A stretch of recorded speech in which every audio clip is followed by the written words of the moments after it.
Fizemos sem resposta, esperançosa é a canção que está no coração. Não temos mais temor, embora possam nos ferir. Movemos montanhas com o poder da oração. Milagres são reais quando se crê. Deve haver fé, não desistir. Milagres é só crer, você vai ver. Se você quer, vai conseguir. Mas só se você crer. Em tempos de dor, quando orar parece ser em vão, a esperança é como as aves que migram no verão. Mas eu estou aqui, sentindo forte o coração. Busco a fé e digo que jamais pensei dizer. Milagres são reais quando se crê. Deve haver fé, não desistir. Milagres é só crer, você vai ver. Se você crer, vai conseguir. Mas só se você crer. Milagres são reais quando se crê. Deve haver fé, não desistir. Milagres é só crer, você vai ver. Se você crer, vai conseguir. Mas só se você crer. Mas só se você crer. Mas só se você crer. A paz do Senhor Jesus Cristo, meus irmãos, Deus abençoe cada um de vocês. Chegamos agora em Êxodo capítulo 4.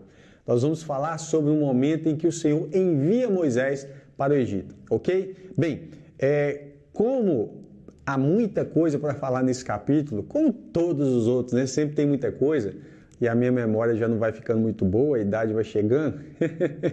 Eu preferi fazer o seguinte, eu anotei alguns versículos no papel e eu vou fazer a leitura a partir dele, tá bom? A leitura do texto bíblico e os versos em questão da pesquisa que nós fizemos para esse capítulo. Vamos lá. Verso 1.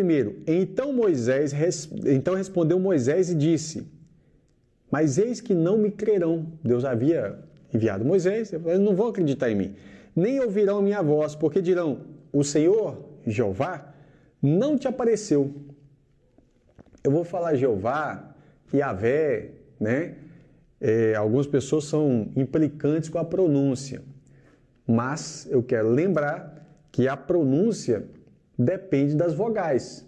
E as vogais, como a gente sabe no hebraico, elas são difíceis da gente determinar quais são as vogais exatas do nome, ok? Então vamos lá. Então, Deus não te apareceu. E o Senhor Disse-lhe: que é isso na tua mão? Ele disse: uma vara, né?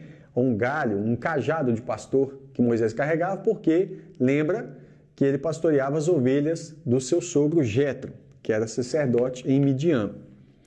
E ele disse: lança na terra. Ele lançou e ela se tornou uma cobra, uma serpente. E Moisés fugia dela. Então disse o Senhor a Moisés: estende a tua mão e pega pela cauda. Ele estendeu a mão e pegou pela cauda, e ela se tornou uma vara na sua mão. Para que creiam que te apareceu o Senhor, aqui está a palavra Javé Elohim, o Senhor Deus de seus pais, o Deus de Abraão, Deus de Isaque e Deus de Jacó. E disse mais o Senhor: põe agora a tua mão no teu seio. Aí Moisés pegou a mão e pôs no seio. E tirando, eis que a sua mão estava leprosa, branca como a neve. E disse, essa aqui era um dos tipos de lepra mais temida que um homem tinha na época, porque era considerada incurável. Tem até leis, em Levítico você vai ver sobre isso, leis relacionadas ao sacerdote, que tinha que ir lá e conferir a lepra, a pessoa tinha que ficar afastada, se purificar, enfim. Moisés então tira a mão e a sua mão está leprosa. Imagina o susto que ele tomou. E disse ainda o Senhor: torna a pôr a tua mão no seu seio. Tornou a colocar a mão no seio, depois tirou do seio e era como a sua carne, estava curada. Acontecerá que se eles não crerem, nem ouvirem a voz do primeiro sinal, crerão na voz do derradeiro sinal. Vão crer na voz desse sinal agora. E se acontecer que ainda não crê nesses dois sinais, nem ouvirem a tua voz, tomarás das águas do rio, lá onde Moisés estivesse, no Egito, ou seja, vai tomar da água do rio Nilo, e derramarás em terra seca. E as águas que tomarás do rio se tornarão em sangue sobre a terra seca. Irmãos, Deus aqui, ele começa Moisés já começa assim: ah, Senhor, eles não vão acreditar em mim. Ele dá 5 desculpas para Deus, para ele não ir fazer aquilo que Deus está mandando. É interessante porque Moisés chama Deus de Senhor, Senhor Deus e tal, mas não obedece o que Deus está mandando ele fazer. Fica procurando empecilho, procurando, eu não sou capaz, eu não posso, minha boca é pesada, sempre arrumando desculpa. E Deus vai sempre se manifestando de uma maneira que ele está suprindo as dificuldades de Moisés. Deus fala assim: o que é isso na sua mão? Uma vara. Pega essa vara, joga ela no chão. A hora que Moisés joga, se tornou uma serpente. Moisés fica com medo, porque a serpente é um inimigo. Aqui, evidentemente, você sabe que eu coloquei de propósito, a vara, né? É interessante porque a vara também lembra, porque a vara é o quê? É um galho, um cajado de pastor, isso sempre aponta para Jesus. Só que aí ele pega essa vara vai se tornar uma serpente. Aí você vai lembrar que João fala que assim como uma serpente foi levantada no deserto, importa que Cristo também seja levantado, porque ele se fez maldição por nós.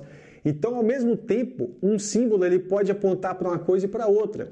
Você vê que aqui, o que está acontecendo? A serpente que Moisés tem medo, agora que ela é lançada no chão, ela aponta para um inimigo, e Moisés tem medo dela. Está vendo? Esse é Satanás. E ele tem medo. Só que Deus está mostrando, você tem domínio sobre o inimigo. Pega na cauda. Aí ele faz o segundo sinal. Ele está com a mão leprosa. Aí essa mão leprosa, o que acontece? Aliás, ele está com a mão normal. Deus fala, coloca a mão no peito. Ele coloca a mão no peito. Agora tira. Ele olha e se assusta.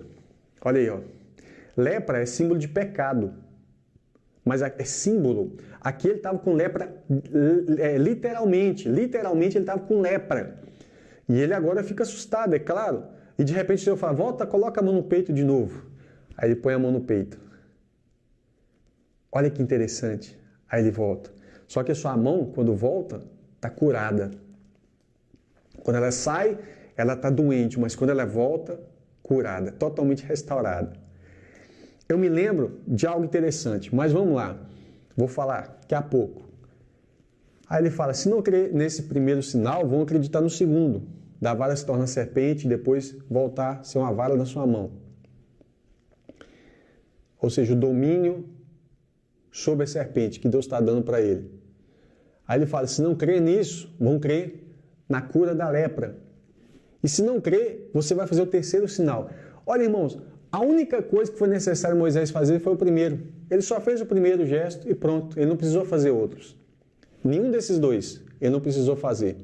É claro que lá na frente vai ter praga semelhante a isso, mas não é nada de jogar sangue de terra.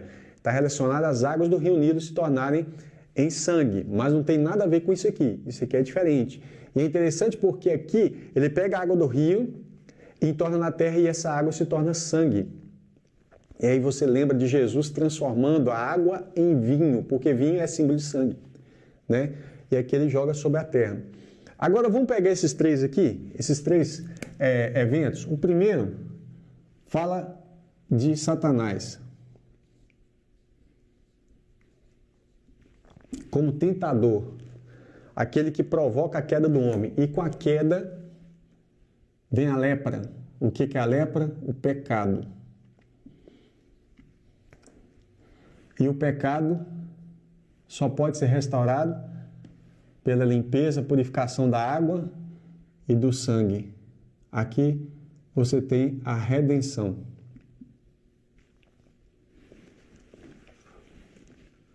Vamos lá. Para ficar bonitinho. Redenção. Por que eu estou falando isso? Porque Deus deu 3 sinais de que Deus era com Moisés. O poder sobre Satanás, sobre o pecado, tudo isso vem pelo sangue de Jesus. Água também significa coisa boa. Água significa palavra, que purifica, né? E aí eu acho interessante quando eu falei sobre colocar a mão no peito, tirar a mão no peito, porque o homem caiu por causa da sedução de Satanás. Caiu no pecado, ele estava corrompido. Cristo, olha que interessante, ele se fez carne, não participou do pecado, mas ele levou sobre si todos os nossos pecados, ele levou sobre si, ele carregou isso, mas quando ele volta para o seio do Pai, ele volta limpo. Olha que coisa linda, porque isso está falando, não estou falando de Cristo em si apenas, mas eu estou falando do resgate que Cristo faz. E eu consigo enxergar isso aqui. Pode ser que você fale assim, para mim isso não tem nada a ver, mas para mim isso tudo faz sentido. Então eu vejo aqui uma cena interessante de Deus se apresentando para Moisés. Aí você fala, mas Moisés não entendeu nada disso, mas era para nós entendermos que está relacionado com isso. Por que Moisés não faz essas outras duas aqui? Isso aqui não vai acontecer. Lá na frente você vai ver que Miriam pega a lepra, Arão intercede por ela, e aí o Senhor, Moisés, e aí o Senhor vai falar o seguinte, deixa ela 1 semana com isso aí, para ela aprender. Né? Para ela aprender porque ela estava sendo desaforada. Aí agora, você vai ver aqui, água, sangue e terra.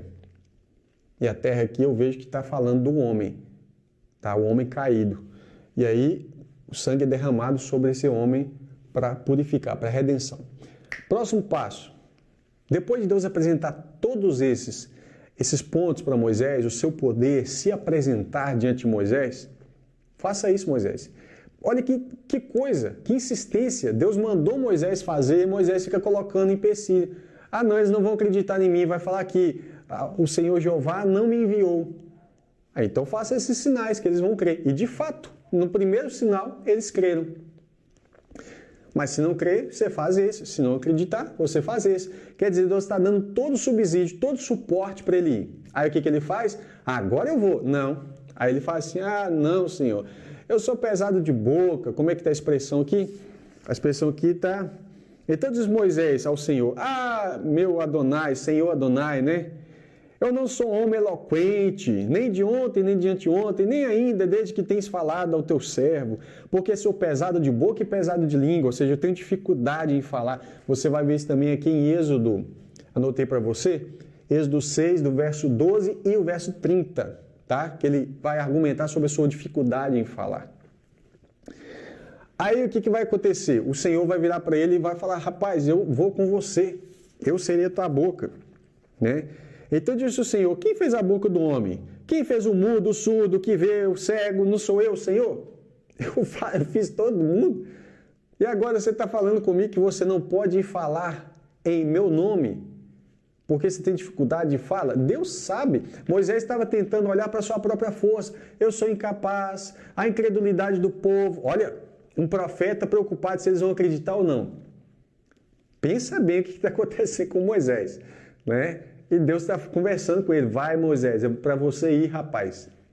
Ah, mas eu não posso. Aí, eu me lembro de quando Jeremias, capítulo 1, versos 6 ao 10. Segura aí, que eu vou ler. Então disse eu, Jeremias, ah, Senhor Deus, eis que eu não sei falar, porque sou ainda um menino. Pelo menos ele tinha uma desculpa. Moisés já era um senhor de 80 anos para falar, né? Aí, alguns vão dizer, ele era gago, ele tinha dificuldade de falar. Mas isso não é desculpa diante do Deus Todo-Poderoso que está diante dele. Mas o Senhor me disse, vou dar um exemplo, Moisés poderia falar assim, Senhor, então faz um favor para mim, me cura da gagueira, se fosse gagueira, se for dificuldade da fala, porque, por exemplo, Moisés foi criado entre os egípcios e talvez ele tinha dificuldade de pronunciar o hebraico. Poderia ser isso, poderia ser várias coisas, mas era simples, só falar, Senhor, o Senhor é tão poderoso, faz um favor, me toca na minha boca, me ajuda a desenrolar isso aqui, né? Ao invés de fazer isso, ele fica arrumando um jeito de se esquivar. Esse é o problema que estava acontecendo aqui. Mas aí vem aqui Jeremias, Senhor, eu não sei falar, porque sou ainda um menino. Mas o Senhor me disse, não digas eu sou um menino, porque a todos a quem eu te enviar, irás. E tudo que eu te mandar, falarás. Não tema diante deles, não tenha medo, porque eu estou contigo para te livrar, diz o Senhor. Olha, e estendeu o Senhor a sua mão e tocou-me na boca. Aí está Jeremias testemunhando, Senhor, pá. E disse meu Senhor, eis que eu ponho as minhas palavras na tua boca. Olha, ponho-te neste dia sobre as nações. A voz profética, a voz de Deus, estava na boca dele. Ele estava acima das nações. Essa palavra, não ele era um nada, ele era um pequenininho, ele realmente sabia o que ele era, mas a palavra de Deus, eu te ponho sobre nações e sobre os reinos para arrancar reino com palavra profética, e para derrubares, e para destruíres, e para arruinares, e também para edificares e para plantares. Quase que eu falei cantares. Plantares. É esse mesmo Deus que está com Jeremias, é o que estava com Moisés. Só que Moisés estava arrumando uma desculpa semelhante de Jeremias. Jeremias fala, eu sou um menino, não sei falar direito. Eles não vão dar credibilidade. E Deus fala, coloca lá, a minha palavra está na sua boca. Agora Deus continua no verso 12 com Moisés. Vai, pois agora, e eu serei com a tua boca e te ensinarei o que hás de falar. Mateus 10, verso 18 e verso 20, Jesus fala com seus discípulos a mesma coisa. E sereis conduzidos à presença de governadores e dos reis, olha aí, reinos, né? E por causa de mim, para lhes servir de testemunho a eles e aos gentios. Mas quando vos entregares, não vos dê cuidado como ou o que haveis de falar, porque naquela mesma hora vos será ministrado o que haveis de dizer. Porque não sois vós quem falará, mas o Espírito do vosso Pai que falará em vós. Então não é vocês que vão falar. Não preocupa. Verso 13, aqui de Êxodo 4. Ele, porém, disse, meu Adonai, de novo. E Deus está resolvendo os problemas de Moisés e Moisés arrumando desculpa. Que a gente tenha isso como lição, para a gente não ficar acomodado, sempre falando, Senhor, o Senhor sabe que eu não faço isso, é por causa disso, é por causa daquilo. Nós somos sempre assim, arrumando desculpinha para Deus. E depois de tudo isso, depois dos sinais, depois de Deus falar, eu serei com a tua boca. Aí ele fala, olha a expressão que Moisés fala, que é uma incógnita, e é grandiosa.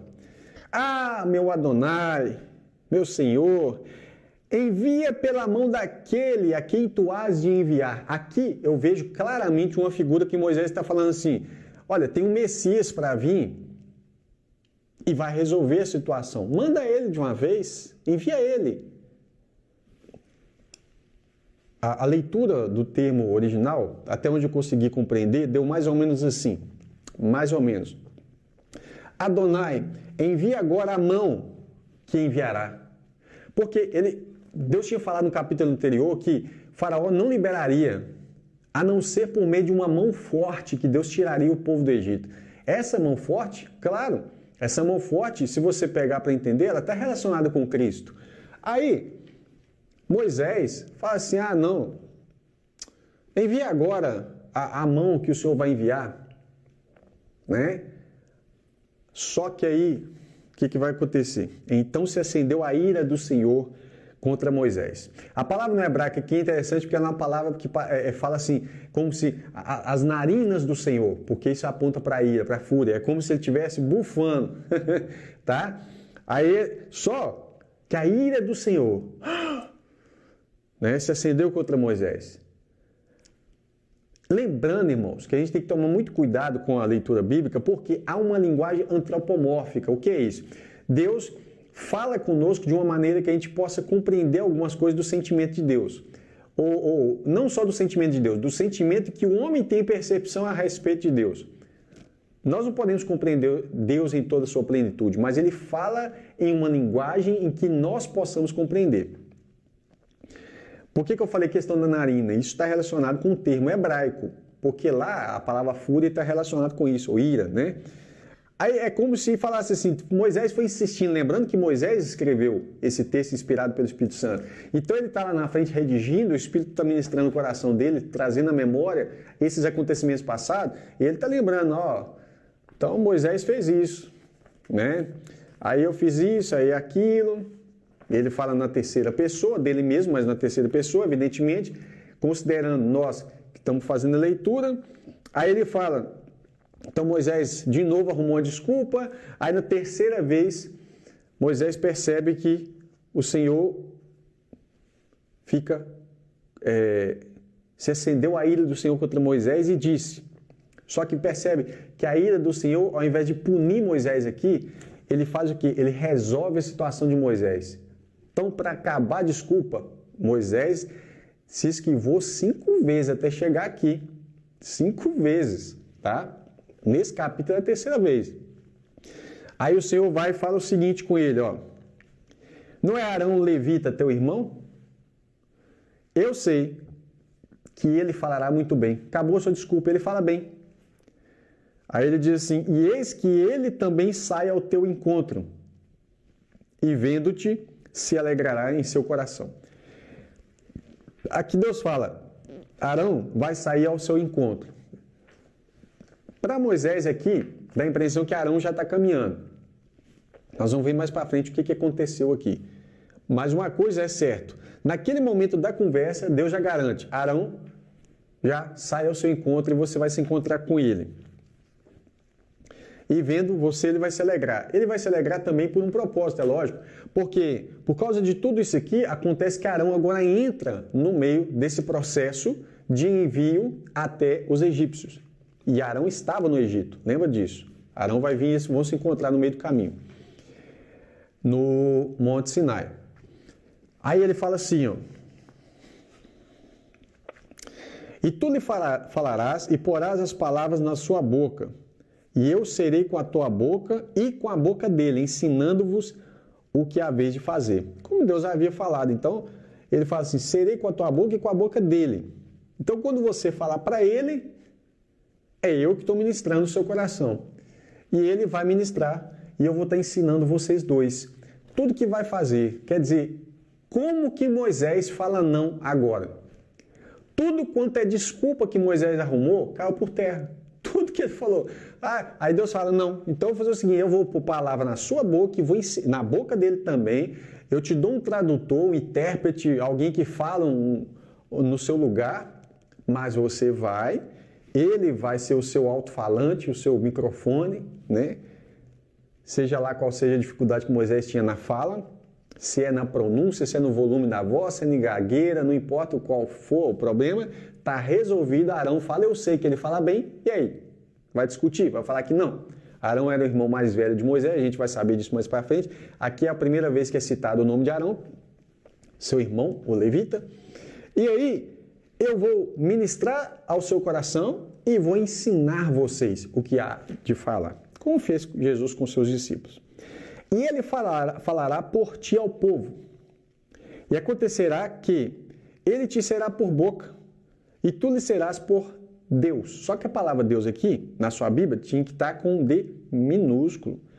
No sentido que algumas Bíblias estão com D minúsculo, porque a palavra aqui, Elohim, não tem problema, ela está em maiúsculo. Por quê? A palavra Elohim, ela aponta para Deus também, mas ela também aponta para os deuses das nações, né? Os falsos deuses. Ela aponta às vezes para anjos, tá? Então, o porquê que eu fiz questão de destacar aqui que a palavra aqui Deus, você vai ser com um Deus e ele vai ser um profeta, tá? Em Êxodo, aqui eu destaquei o termo hebraico Jeová, o Senhor, Yud-He-Vav-He, pode estar transliterado com W ou com V, tá? Colocou Moisés por Elohim e Arão por profeta. Isso aparece em Êxodo 7, verso 1 e 2. Eu vou ler esse texto.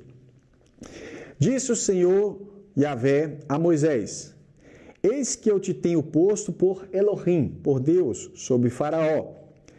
E Arão, teu irmão, será o teu profeta. Tu falarás tudo que eu te mandar, e Arão falará a Faraó, que deixe os filhos de Israel ir da sua terra. Qual é a questão? Deus não colocou Moisés como Jeová. E aí que está a grande questão. Muitas pessoas tentam diminuir Cristo, dizendo que Cristo é apenas um Elohim, ou seja, é como se estivesse colocando ele no nível dos anjos, mas não um Yud-He-Vav-He, Jeová. Por exemplo, para que nós fizéssemos um comparativo para você entender, essa palavra Elohim ela pode ser aplicada aos falsos deuses, mas ela é aplicada também a juízes. Está entendendo? Juízes por questão de autoridade que tem sobre você, determina se você vai ser preso. Na época, então, né, reis. Então, o juiz determinava se você seria preso, se você seria morto. Então, ele tem poder sobre sua vida. Mas, por exemplo, Moisés fica como Elohim sobre Arão e sobre Faraó, né? Sobre Faraó principalmente, né? E Arão é o seu profeta. Ou seja, Deus ministra, Deus Todo-Poderoso ministra a Moisés e Moisés tem uma boca para falar por ele, que é um profeta. Agora, Arão nunca se prostrou diante de Moisés. Ah, Moisés é o meu Elohim, agora eu vou adorar. Então a configuração, por que eu estou gastando tempo nisso? Porque tem gente que distorce essas duas palavras, esses dois textos, para dizer que Moisés se tornou um Deus todo-poderoso. Nunca isso aconteceu e nunca vai acontecer. A igreja nunca vai chegar no nível de Yud-He-Vav-He. Para que a igreja participasse do nível da Trindade, por exemplo, o que ela deveria se transformar? Em Jeová, Yud-He-Vav-He. Só que a igreja nunca chega a esse nível. Ela pode chegar com o corpo transformado por causa da autoridade sobre as nações, né? Reinos, governo.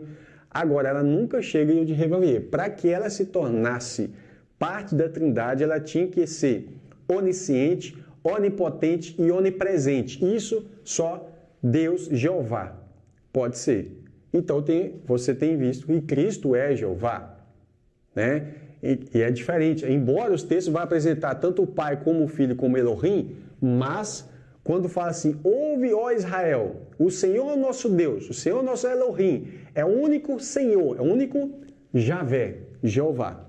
Entendido aí? Para a gente tomar cuidado porque muitas vezes há muitos grupos que eles fazem o quê? Eles tentam diminuir a distância que há entre nós e Cristo. Cristo é Jeová. Ele não é apenas na palavra aqui, não é que Elohim seja coisa pouca, mas ele não é naquela categoria que nós podemos considerar simplesmente assim, ele é só nosso irmão mais velho, a gente vai chegar à igualdade com ele. Nunca, isso nunca. Além de ele ser primogênito, ele é unigênito, ele é único, né, da mesma natureza entre os filhos de Deus. E aí nós não vamos chegar nunca a ser onisciente, onipresente, onipotente. A Bíblia não fala isso, não há promessa em lugar nenhum. Se alguém falar isso, está acrescentando a palavra de Deus, tá? Então, eu gastei tempo aqui porque já várias vezes, eu já li vários artigos, já vi várias pessoas falando sobre isso. Então, isso é muito importante. Agora, vamos lá. Deus vai falar com Moisés aqui, segunda parte importante. Disse o Senhor a Moisés. Toma, pois, a vara na tua mão e com ela farás os sinais. Olha, lembrando que a vara, como eu falei no princípio, aponta para Cristo, tá? E aí vai fazer os sinais. Isso indica que o poder não é de Moisés e nem o poder estava na vara. Está figurado aqui que Deus fala, ó, você está com a vara para fazer os sinais. Significa como se te falasse assim, sem vara, sem sinais, né? A dependência não é da vara, não é o objeto em si que é o poderoso, mas Deus está mostrando aquelas coisas porque o povo precisava ver coisas. Por isso que existia o tabernáculo, por isso que existiam muitas coisas palpáveis, para que as pessoas pudessem enxergar, lembrando que ainda o povo era criança na fé. Então Moisés foi e voltou para Jetro, seu sogro, e disse, eis, eu irei agora e tomarei meus irmãos, e tornarei meus irmãos no Egito, que estão no Egito, para ver se ainda vivem. Veja que Moisés pede, fala com o seu sogro, dá satisfação, mas não fala tudo que ele vai fazer. Eu vou voltar lá para o Egito, vou ver meus irmãos, para ver se eles estão vivos. Disse, pois, Jetro a Moisés, vá em paz. Né? Disse também o Senhor a Moisés em Midian, vai, volta para o Egito, porque todos que buscavam a sua alma morreram. Ou seja, quem queria te matar, morreu. E é interessante porque no retorno de José e Maria com Jesus do Egito, está assim em Mateus 2, 19 e 21, até o 21. Morto, porém, Herodes, que é a figura do faraó aqui, eis que o anjo do Senhor, lembrando que a palavra anjo do Senhor, às vezes, quando o contexto fala do anjo do Senhor na figura da aparição, por exemplo, da teofania de Cristo, geralmente, naquele contexto, ele é colocado anjo com A maiúsculo. Aqui é A minúsculo, tá bom? Isso não vai ser uma regra sempre, porque nem sempre no português eles vão colocar um A maiúsculo aonde é o anjo do Senhor. Por isso a gente tem que ler o texto e o contexto para identificar quando o anjo do Senhor aponta para Cristo e quando que não. Por exemplo, aqui não, no Novo Testamento. Então fala assim, morto porém Herodes, eis que o anjo do Senhor, poderia ser assim, um anjo do Senhor e não o anjo do Senhor. Isso para a nossa leitura em português, porque aqui já está em grego. Apareceu num sonho a José, no Egito, dizendo, levanta-te e toma o menino e sua mãe. Ou seja, foi José, sua esposa e o menino. E vai para a terra de Israel, porque já estão mortos os que procuravam a morte do menino. Então se levantou, tomou o menino e sua mãe e foi para a terra de Israel. É claro que eles não foram a pé, eles usaram um animal de carga para levar algumas coisas, principalmente para levar a sua esposa, né? Verso 20, de Êxodo 4. Tomou, pois, Moisés sua mulher e seus filhos. É interessante que aqui aparece a palavra filhos, né? E os levou sobre um jumento e agora ele torna para a terra de origem, que é a terra do Egito, que ele nasceu lá, lembra disso? E Moisés tomou a vara de Deus na sua mão. É interessante porque ele já está com a vara, né? Deus fala que por meio da vara ele vai fazer os sinais. Agora essa vara passa a ser chamada vara de Deus. Olha que interessante. Então ele tomou a vara de Deus, porque ela que representava agora a autoridade daquelas palavras que Arão estava falando. Lembrando que os dois filhos de Moisés, um se chama Gerson, aqui ele leva os seus filhos, um se chama Gerson, está em Êxodo 2, verso 22, e também Êxodo 18, verso 3. Gerson significa estrangeiro. Ele fala, eu fui peregrino aqui e tal, pôs o nome de Gerson.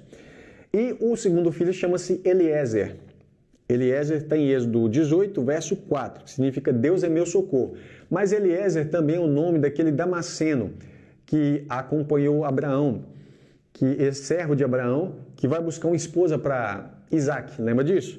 Isso está em Gênesis 18, verso 4, tá? Agora, olha que interessante. Quando José e Maria estavam fugindo para o Egito, né, por causa da perseguição de Herodes, Está em Mateus 2,14. Fala assim: levantando-se ele, José, tomou o menino e sua mãe, que é Maria, de noite e foi para o Egito. Né? É semelhante ao que aconteceu com Moisés aqui, que ele tomou a Zípora, que é a sua esposa, e os filhos e foi para o Egito. Vamos lá, verso 21. E disse o Senhor a Moisés: quando voltares ao Egito, atenta ou preste atenção e faças diante de Faraó todas as maravilhas que eu tenho posto na tua mão. Mas eu lhe endurecerei o coração para que não deixe o povo ir. É interessante porque por 10 vezes acontece o seguinte. Acontece o seguinte, 10 vezes. Faraó se endureceu, 10 vezes. E outras 10 vezes acontece assim, Deus endureceu o coração de Faraó. Tá vendo? E como que Deus fez isso? Como que Deus fez isso? Desafiando o poder de Faraó. Então Faraó se considerava um Deus, uma divindade. Deus chega para ele e fala assim, aliás, Deus manda um representante, Moisés e Arão, na verdade, 2 testemunhas ali, chegar para esse Faraó, que se considera uma divindade, que dá ordens, que nunca recebeu ordens de ninguém, a não ser os seus pais, na infância, é óbvio, mas dentro do seu cargo, ninguém é maior do que ele acha isso, chega alguém e fala assim, o Deus dos hebreus nos apareceu, Deus dos escravos, seus escravos aqui, dos servos dos seus servos, nos apareceu e mandou você liberar o povo dele para fazer um sacrifício no deserto, fazer uma festa no deserto. Pensa a cabeça de Faraó. Na hora ele se sente desafiado e foi dessa forma que Deus endureceu o coração de Faraó. Deus não entrou lá e simplesmente fechou e trabalhou com Faraó como uma marionete. Não. A glória de Faraó era conhecida no mundo todo.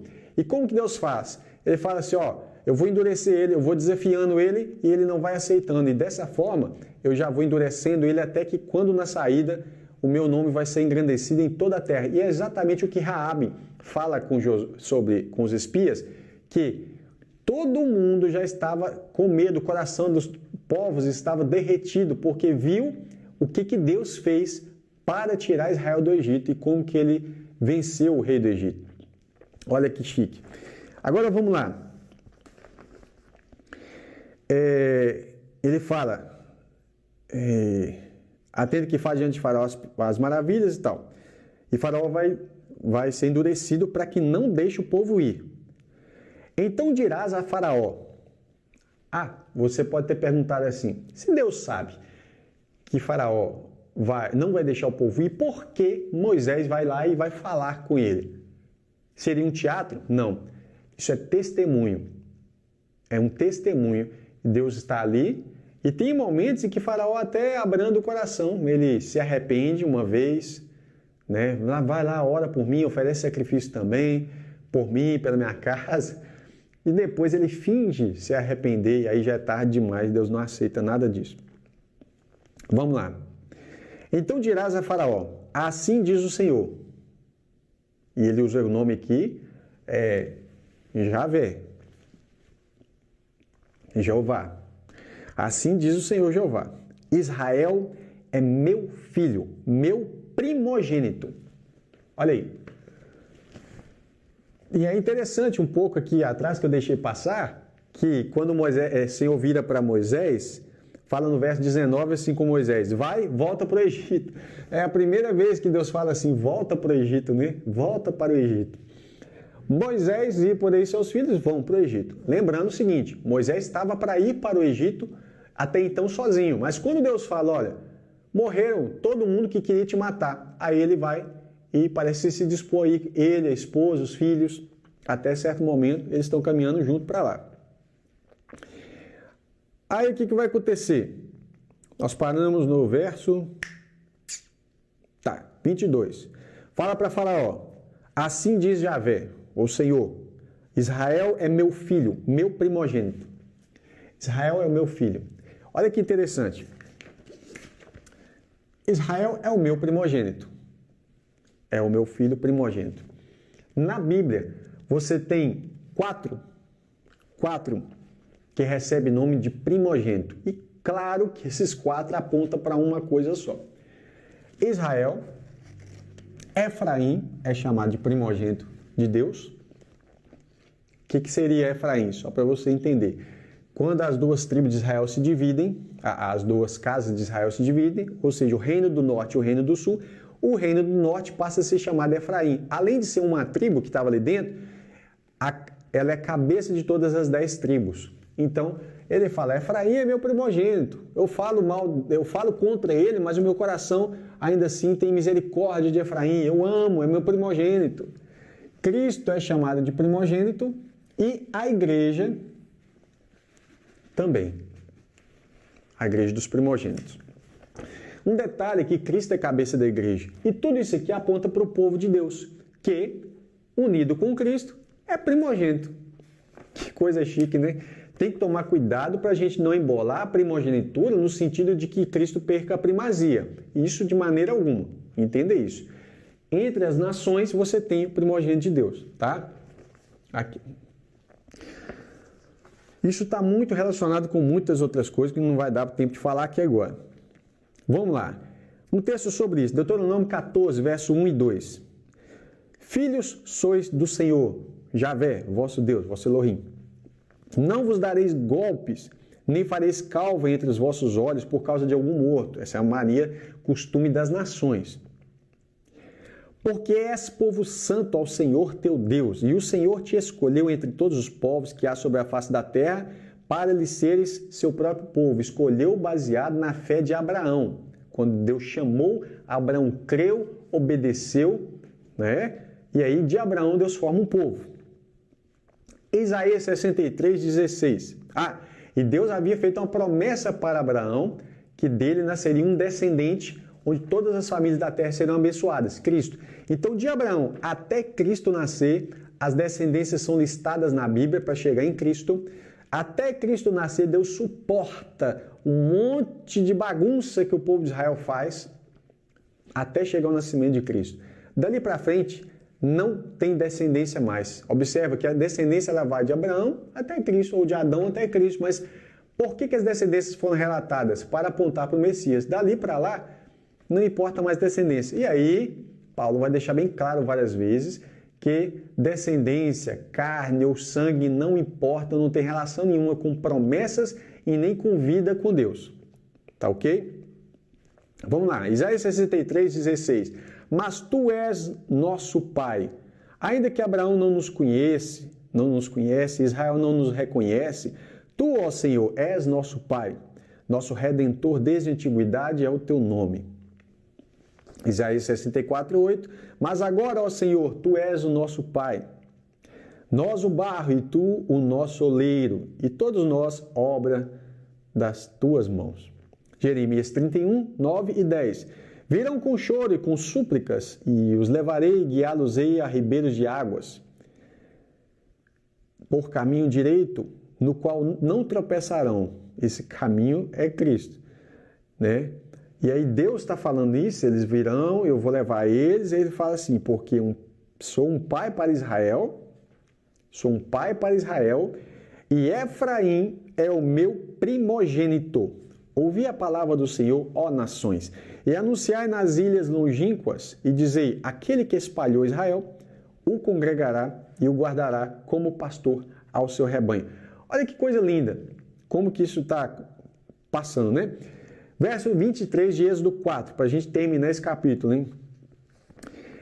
E eu tenho dito, deixa aí o meu filho, para que me sirva, mas tu recusaste deixá-lo ir. Eis que eu matarei o teu filho, o teu primogênito. Aqui, o que Deus está falando é o seguinte. Olha o que Deus pediu. Deus pediu a Faraó, Deus mandou. Porque Deus não faz pedido, Deus dá mandamento. Mandamento é ordem, Ele manda fazer. Aí se eu desobedecer, você é livre, mas vai ter consequência. Aí que está a questão. Talvez não tenha consequência agora, mas vai ter que prestar conta no final, né? Mas Deus manda. Aí Ele mandou Faraó. Eis que eu tenho dito, deixa o meu filho ir, para que me sirva, mas tu recusaste deixá-lo ir. Eis que eu te matarei ao teu filho, teu primogênito. O Faraó estava ali, oprimindo o povo, oprimindo mesmo, cargas pesadas. Lembra que quando Moisés nasce, o povo já estava sofrendo, já estava sendo muito oprimido. Moisés passa 40 anos para voltar. Durante 40 anos o povo continuou sendo oprimido fortemente. Cada dia piorava mais. Aí Deus fala, você recusou, Faraó. E por causa disso eu vou matar o teu primogênito. A expressão primogênito ela é muito preciosa. Por quê? Porque ela vai apontar para um povo que está sendo selecionado, mas ela principalmente aponta para Cristo. Então, Deus vai falar o seguinte depois que o povo de Israel sai do Egito. Ó, todo primogênito é meu. E aí, todo filho primogênito que nascer, vocês vão ter que pagar um resgate. E o resgate é pago em prata. Prata está ligado com resgate. Um exemplo, José foi vendido por preço de prata. 20 moedas de prata, Cristo por 30 moedas de prata. Né? Agora, a questão toda é que aqui, Deus está falando, vou matar o seu primogênito. Você acha que você é um Deus, eu quero ver você proteger nem o seu filho, que vai herdar o seu trono, no caso, você não vai conseguir proteger. E aí nós vamos ver quem é mais forte. Né? Isso no coração de Faraó é uma flecha. É como falar, você não tem poder, você acha que você tem poder, mas dentro da sua casa eu entro, você tem exército, você tem tudo, mas dentro da sua casa eu entro e vou matar o seu filho, porque você não quer liberar o meu filho, o meu primogênito, que é Israel, para que ele venha me servir. Continuando. Você já deve estar cansado, né? Eu não sei se alguém conseguiu assistir até agora, mas vamos lá. Porque já é tarde da noite aqui, na hora que eu estou gravando, minha cabeça está até meio assim já. Aqui vai acontecer um negócio muito estranho, agora muda tudo de figura. E aconteceu no caminho, lembra que ele está indo de Midian para o Egito. Presta atenção, você. Moisés passa um tempão lá. Zípora, nós não sabemos quais eram os costumes dos midianitas. Eu li nas pesquisas que os midianitas só circuncidavam os meninos, seus filhos, quando eles estavam prestes a casar. Não sei por quê, tá? Mas vamos desconsiderar o contexto histórico. Vou considerar o seguinte, a gente não sabe o que acontecia na vida dos midianitas, que eles circuncidavam, eu tenho certeza. Por quê? Eles circuncidavam porque eles também eram descendentes de Abraão. Lembra que Abraão casou com Sara, teve filhos com Agar, e depois que Sara morreu, ele casa com Quetura. E de Quetura vai nascer os seus filhos, e entre eles vai nascer um descendente lá chamado Midian. Um dos filhos é Midian, que é de onde são os midianitas, de onde Jetro é um dos midianitas e era sacerdote em Midian. Portanto, esse povo era descendente de Abraão, tinha costumes de fazer circuncisão, tanto o pessoal que era do lado de Esaú, dos ismaelitas também, né? E também os ismaelitas, os edomitas, que é de Esaú, e também o pessoal de Quetura, tá? Agora, o que vai acontecer? Fala assim, aconteceu no caminho, numa estalagem, que o Senhor o encontrou e o quis matar. Por que acontece isso? Evidentemente por causa da desobediência. Porque aqueles meninos, ou pelo menos um deles, não era circuncidado. Moisés era. Por que Moisés era? Porque quando a filha de Faraó tira ele das águas, ela fala assim, é um bebezinho. Ela fala assim, é um menino dos hebreus, né? A principal característica para saber se ele era hebreu ou eu seria de outro povo, porque o Egito era uma grande nação, era uma potência, né? Ele poderia ter lá gente de vários países do mundo. Quando ela tira, ela fala assim, é um dos filhos dos hebreus. Por quê? Porque o menino era circuncidado, tá? Moisés era circuncidado, mas tá aí o detalhe. Em Gênesis 17, 14, o Senhor fala assim com Abraão. E o homem incircunciso, o que é incircunciso? Lembra de Davi falando do gigante? Quem é esse incircunciso para afrontar os exércitos do Deus vivo?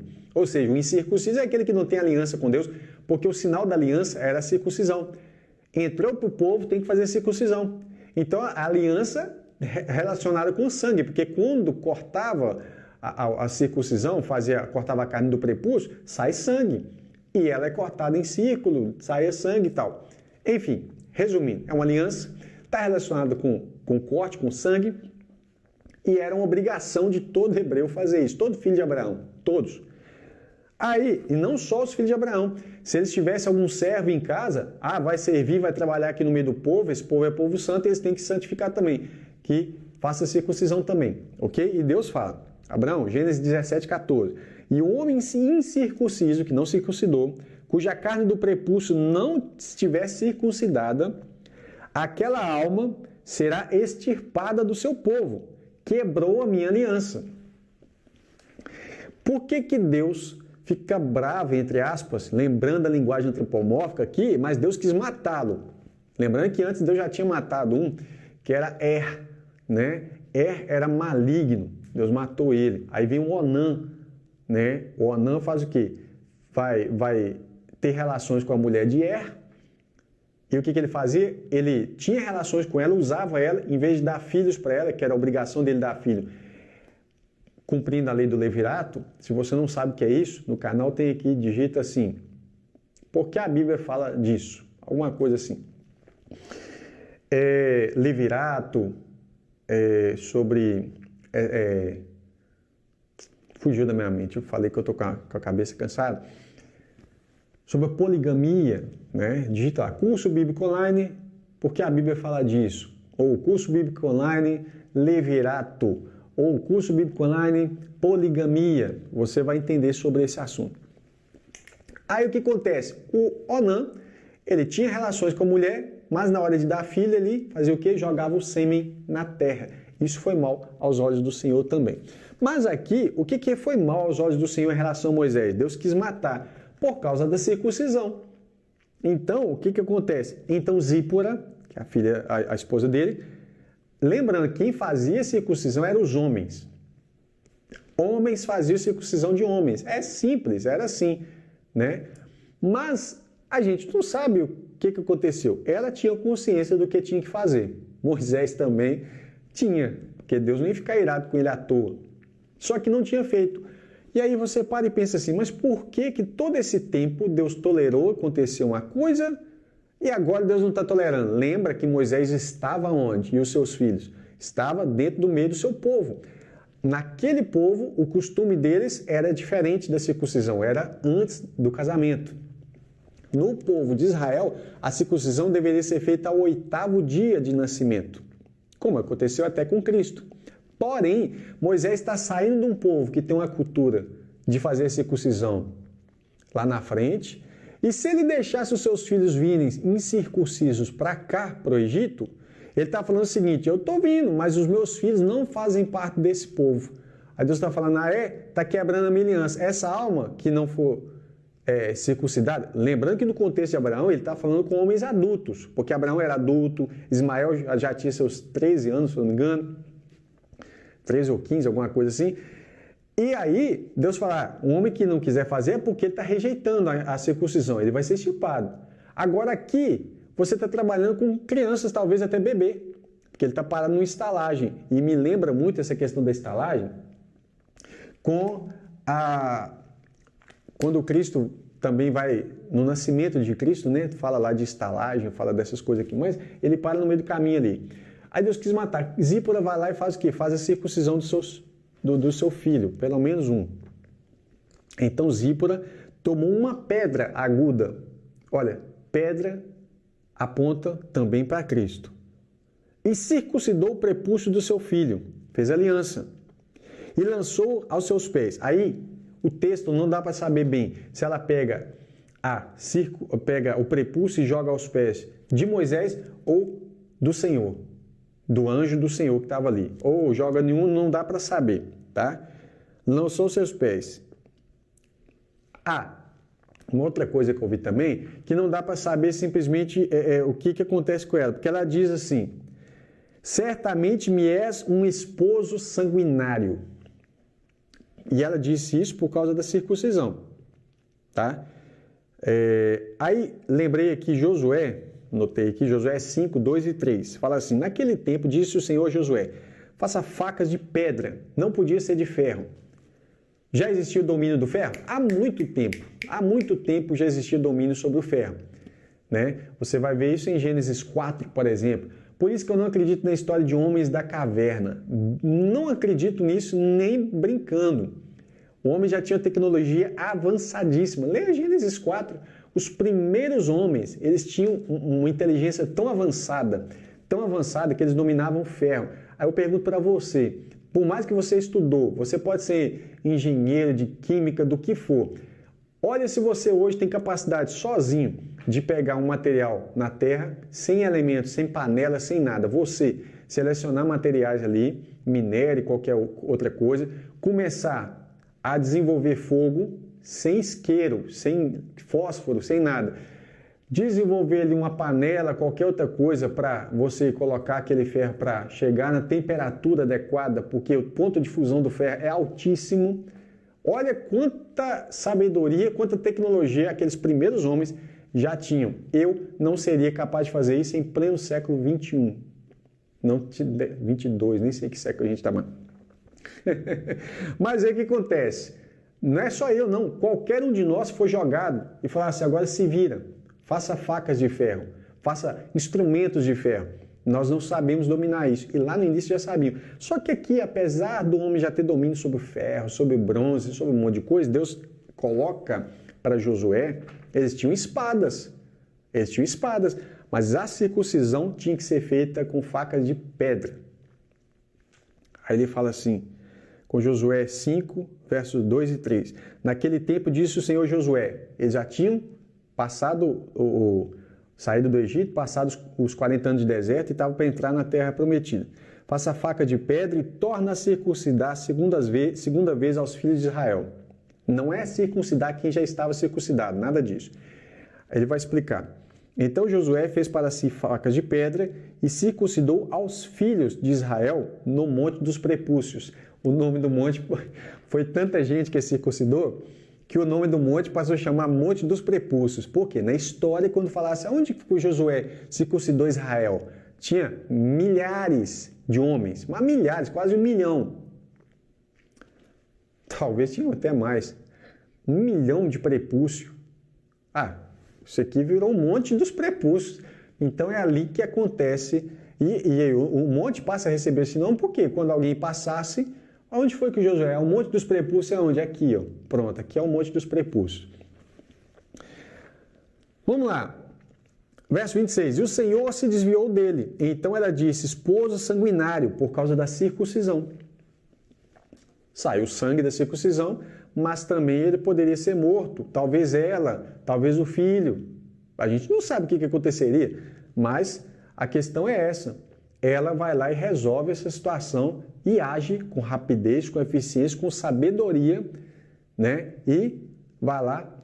E a gente não sabe também como que aconteceu, a evidência para ela do que ocorreu com Moisés, né? Se ele foi tomado, qual foi o tipo de apresentação que ela teve, visual ou auditiva, visão, como que ela teve essa capacidade de discernir que Moisés estava em perigo de morte e ela interpretar que aquilo ali estava relacionado à aliança. Lembrando que se o filho de Moisés sai de Midian e vai para o Egito para encontrar com o povo de Israel incircunciso, o Senhor fala, essa alma vai ser removida porque quebrou a minha aliança. E Deus, depois de toda a apresentação que deu para Moisés, se apresenta no meio da sarça, dá ordens para ele, dá autoridade, dá domínio sobre as coisas, coloca o cajado na mão dele, faz todos esses sinais, colocarão para ajudar, resolve tudo que é situação que Moisés tinha, milagres e maravilhas. E Moisés está indo para lá sem circuncidar o seu filho, né? Então isso aí mostra que Deus não ignora a situação apesar da posição. Moisés era o enviado de Deus, era tudo.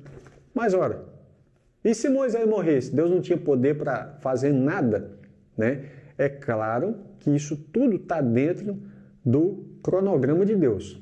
É uma maneira de despertar Moisés para que a aliança não fosse quebrada. Deus ainda vai usar esses dois filhos aqui. Gerson e Eliezer, né? Agora, verso 27. E disse o Senhor Jeová a Arão: vai ao deserto ao encontro de Moisés. É interessante que agora Deus manda Arão até Moisés no deserto do Sinai. Aqui ele tinha falado: Arão, sai ao teu encontro.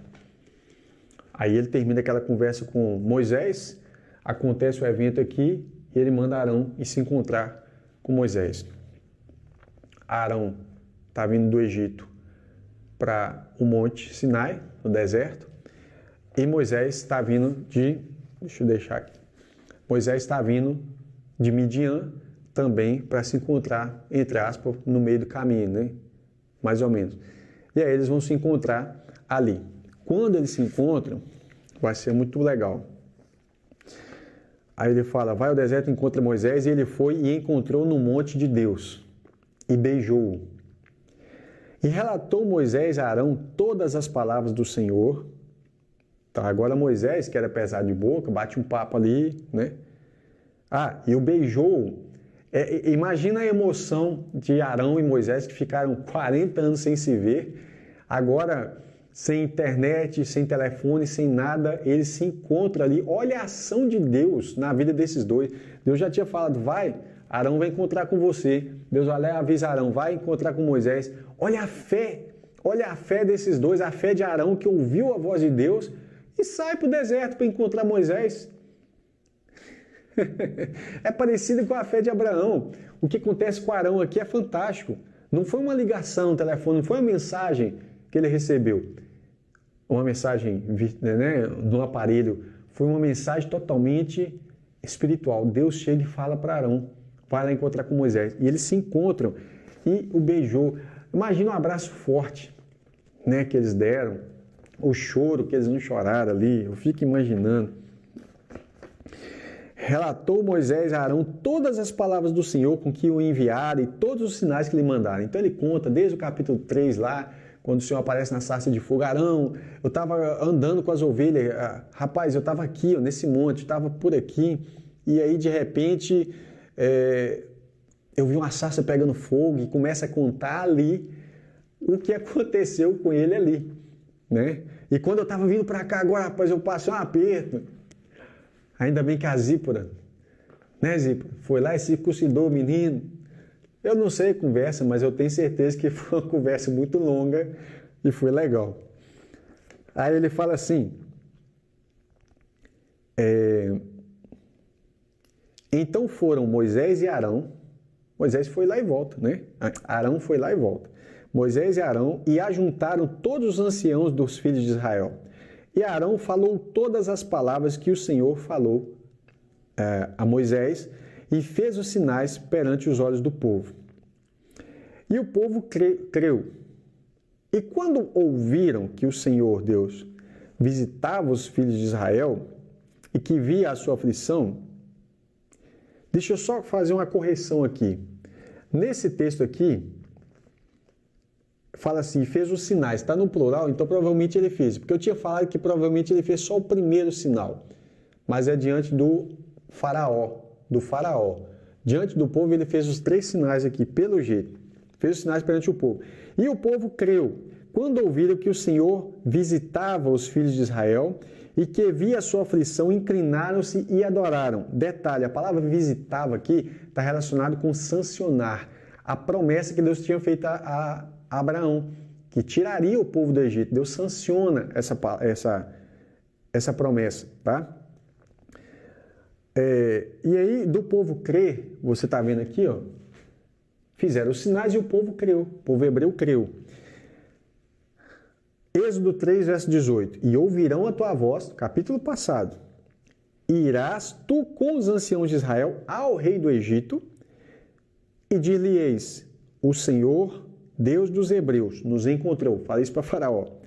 Agora, pois, deixa-nos ir caminho de 3 dias para o deserto, para que sacrifiquemos ao Senhor nosso Deus. Ou seja, Deus já tinha falado que o povo acreditaria antes desse capítulo aqui. E isso, capítulo passado, verso 18. Faz os sinais diante do povo. Ele fala assim, olha, ouvirão a tua voz, eles vão te ouvir. Não precisava de tudo isso. Mas Moisés insiste, eles não vão acreditar. E começa esse capítulo de hoje, né? Eles não vão acreditar que o Senhor apareceu para mim. Não vai acreditar, Moisés? Então vai lá, pega essa vara, joga no chão e passa tudo isso que nós já falamos hoje. Tá ok? Eu espero que você tenha gostado. Que Deus te abençoe. Aproveite aquilo que foi útil. Aquilo que não foi, você risca. Tá bom? Risca. E a gente vai estar trabalhando alguns temas, inclusive de Gênesis. Algumas coisas não dá para apresentar tudo em um vídeo só, e devagarzinho a gente vai estar reforçando coisas, detalhes que ficaram para trás, né?